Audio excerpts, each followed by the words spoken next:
आज हम लोग 11th क्लास के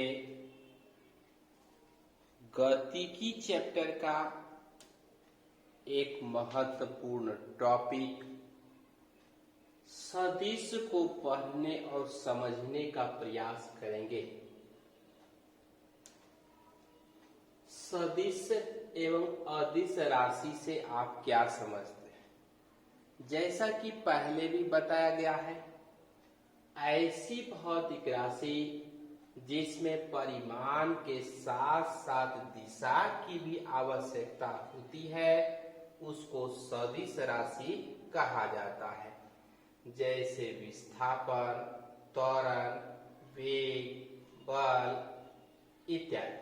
अदिश राशि ऐसी भौतिक राशि जिसमें केवल परिमाण हो, दिशा की आवश्यकता नहीं हो, अदिश राशि कहलाता है। जैसे चाल, द्रव्यमान, कार्य, ऊर्जा, समय अदिश राशि। अब सदिश राशि के निरूपण की बात करते हैं। अदिश राशियों को हम साधारण चिन्ह के द्वारा लिखते हैं। सदिश राशि को इस चिन्ह के द्वारा तीर के चिन्ह लगा करके हम निरूपित करते हैं। अब सदिश कई प्रकार का जब हम लोग करेंगे, समानांतर सदिश मतलब ऐसा दो सदिश जो एक दूसरे के समानांतर हो उसको हम लोग समानांतर सदिश कहते हैं। जैसे दिशा समान हो, एक दूसरे के समानांतर हो। फिर उसके बाद समान या तुल्य सदिश, समानांतर भी हो, दिशा भी समान हो, परिमाण भी समान हो, ऐसे सदिश को समान सदिश कहा जाता है। प्रति समानांतर सदिश ऐसे दो सदिश समानांतर हो परंतु एक का सिर एक तरफ और टेल दूसरे का, मतलब एक दूसरे के अपोजिट दिशा में हो। सिर और टेल की बात की जाती है। शून्य सदिश दो ऐसे सदिश जो एक दूसरे पर रखे जाने पर पूरी तरह से ढक ले उसको शून्य सदिश कहा जाता है।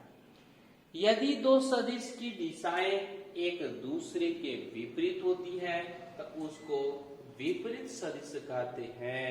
धनात्मक अक्ष पर पाए जाने वाले सदिश को धनात्मक सदिश कहते हैं। ऋणात्मक अक्ष पर पाए जाने वाले सदिश को ऋणात्मक सदिश कहा जाता है।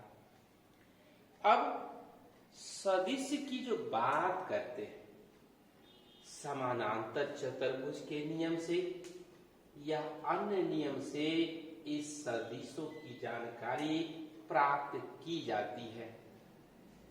जैसे आप देख रहे हैं कि सदिशों का योग दो या दो से अधिक सदिशों को आपस में जोड़कर परिणामी सदिश ज्ञात करने की प्रक्रिया को सदिशों का योग कहा जाता है।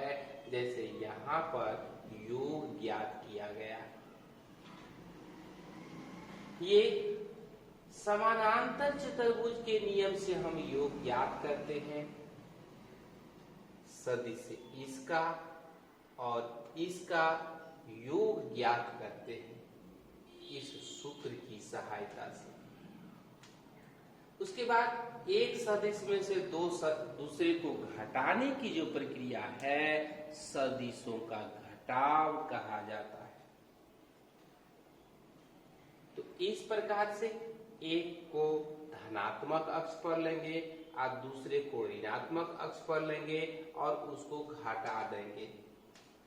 उसके बाद दो या दो से अधिक सदिशों का हम गुणनफल भी करेंगे। नहीं तो जैसा कि आप देखते हैं a और a इंटू बी 0 हो तो a और b समानांतर होते हैं। दो सदिश का गुणनफल का परिमाण हमेशा धनात्मक होता है, जबकि अदिश गुणनफल ऋणात्मक भी होता है। सदिश गुणनफल प्रतिक्रम विनिमय होता है। सदिश गुणनफल बंटन के नियम का पालन करता है। किसी सदिश का उसी सदिश से गुणनफल शून्य होता है। परस्पर लंबवत एकांक सदिश को इस प्रकार सूचित हम लोग करते हैं। यदि किसी वृत्त पर इस तरह का चिन्ह है को चक्रीय क्रम में तीर की दिशा में चलें तो दो क्रमागत एकांक सदिश का सदिश गुणनफल तीसरा सदिश होगा। तीर के विपरीत दिशा में चलने पर ऋण चिन्ह के साथ तीसरा सदिश प्राप्त होगा।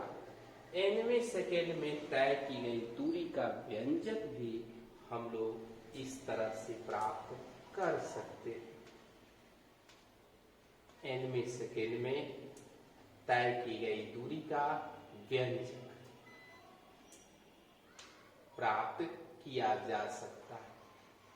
तो s दूरी है, t समय है, उसके बाद t-1 सेकेंड में चली गई दूरी, किंतु t सेकेंड में तय की गई दूरी s बराबर -ut plus half at square तथा t-1 सेकेंड में चली गई दूरी।